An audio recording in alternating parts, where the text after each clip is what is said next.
रामगढ़ एक बहुत ही छोटा गांव था जिसमें बस एक ही दुकान थी और उस दुकान का दुकानदार सुखिया बहुत ही घमंडी था। उसे इस बात का घमंड था कि गांव वालों के पास कुछ भी खरीदने के लिए उसकी दुकान में आने के अलावा और कोई चारा नहीं था, इसलिए वह सबसे बुरा व्यवहार करता था। सुखिया जी, हम कब से यहाँ खड़े हैं, अब तो सामान दे दो।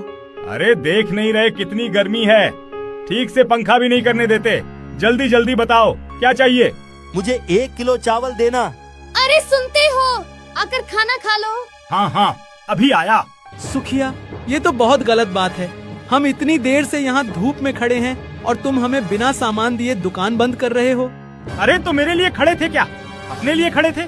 सामान तुम्हें चाहिए या मुझे? अगर इतनी ही दिक्कत है तो जाओ और कहीं और से खरीद लो। अपने घमंड में चूर सुखिया दुकान बंद करके चला गया और गांव वाले चाहकर भी कुछ नहीं कर सकते सिवाय आपस में बात करने के। सुखिया की रोज रोज की यही कहानी थी। फिर एक दिन एक बूढ़े बाबा उसकी दुकान में आया और देखा सुखिया अपनी दुकान में सो रहा है।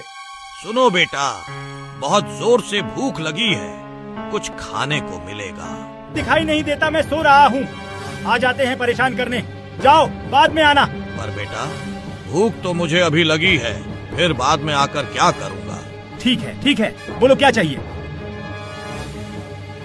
वो फल दे दो बेटा। धन्यवाद बेटा, भगवान तुम्हारा भला करे, तुम पर उनकी कृपा बनी रहे।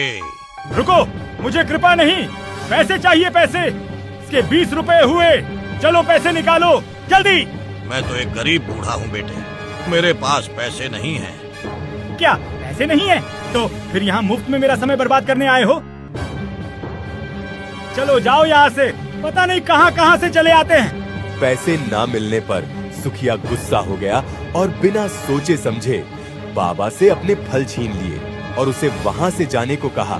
तभी पीछे से मनोज आ रहा था और उसने सुखिया को ऐसा करते हुए देखा और तुरंत वहाँ गया। रुको सुखिया, तुम क्या कर रहे हो? एक भूखे बूढ़े बाबा का अपमान, ये अच्छी बात नहीं है। बूढ़ा हो या जवान, मुझे मेरे पैसे चाहिए। मैंने यहाँ कोई धर्मशाला नहीं खोल रखी जो मुफ्त में अपना सामान बांटता चलूं। तुम्हें पैसे चाहिए ना? मैं देता हूँ पैसे। चुपचाप बाबा के फल इन्हें वापस करो।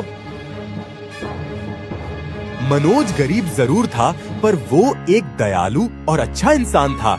उसने सारे पैसे देकर सुखिया से फल खरीद लिए और वो फल बाबा को दे दिए। तुम बहुत भले इंसान हो बेटा, पर तुमने तो तुम्हारे सारे पैसे इसे दे दिए। अब तुम क्या करोगे? मेरा ध्यान ऊपर वाला रखेगा बाबा। आप भूखे हो, इस पैसे की ज्यादा जरूरत आपको है। आप ये फल खाइए। भगवान तुम्हारा भला करे, तुम्हें तुम्हारे अच्छे कर्मों का फल बहुत जल्दी मिलेगा। धन्यवाद बाबा। तुम्हारा कल्याण हो। बूढ़े बाबा वहाँ से मुस्कुराते हुए चले गए, पर किसी को ये पता नहीं बूढ़े बाबा कोई मामूली बाबा नहीं थे, बल्कि एक सिद्ध साधु बाबा थे जिसने मनोज के बर्ताव से खुश होकर उसे आशीर्वाद दिया। और जब मनोज वहाँ से कुछ ही दूर गया तो उसे एक पेड़ के नीचे एक पोटली मिली जिसके अंदर कुछ चमक रहा था। ये क्या है? इतने सारे सोने के सिक्के, पता नहीं ये किसका है। अरे कोई है? ये पोटली किसका है? कोई है? मनोज ने इधर उधर बहुत खोजा, पर उसे दूर दूर तक कोई नजर नहीं आया। मनोज समझ गया कि जैसा कि बाबा ने उसे कहा था, शायद यही उसके अच्छे कर्मों का फल है। लगता है ये बाबा का चमत्कार है। उन्होंने जाते जाते मुझसे कहा था कि मुझे मेरे अच्छे कर्मों का फल जल्दी ही मिलेगा। मनोज सोने के सिक्के से भरी पोटली लेकर वहाँ से चला गया और उसे बेचकर जो भी पैसे उसे मिले उसे उसने गांव में एक नई दुकान खोली, जिससे लोगों को सुखिया जैसे घमंडी दुकानदार से छुटकारा मिल पाए।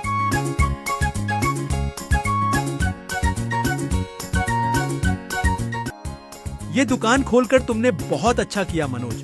कम से कम अब हमें सुखिया के घमंड का सामना नहीं करना पड़ेगा। पर इतने सारे पैसे तुम्हारे पास आए कैसे? सब ऊपर वाले की कृपा है। मनोज की दुकान खुलते ही लोगों ने सुखिया की दुकान में जाना बंद कर दिया, जिससे सुखिया, जो गांव का सबसे अमीर आदमी था, वो गरीब होने लगा। और जब उसे ये पता चला कि ये सब मनोज की दुकान के कारण हो रहा है, तब उसने मनोज की दुकान बंद करने की एक तरकीब सोची। इस मनोज के कारण मेरा ये हाल हुआ है, उसको तो मैं छोड़ूंगा नहीं। हो गई चोरी सुखिया। चोरी? तुम्हें कैसे पता? अब तुम्हारी दुकान तो चल नहीं रही, तो मनोज की दुकान बंद करवाने का सबसे अच्छा तरीका तो यही है कि उसकी दुकान का सारा सामान ही चोरी कर लो। क्यों, यही है ना तुम्हारी योजना?